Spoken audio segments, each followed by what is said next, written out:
தவக்காலம் 40 நாட்கள் இருக்கு.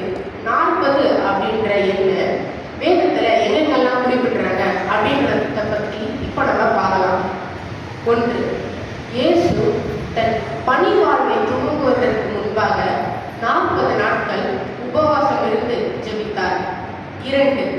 மோசே 40 நாட்கள் சீனாய் மலையின் மேலிருந்து 10 கட்டளைகளை பெற்றார். 3.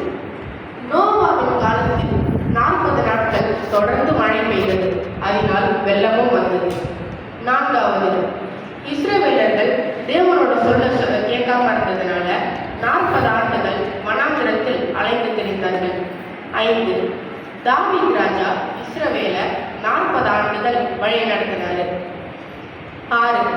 கோலியாத் இஸ்ரவேலுக்கு எதிராக 40 நாட்கள் சவால் விட்டான்.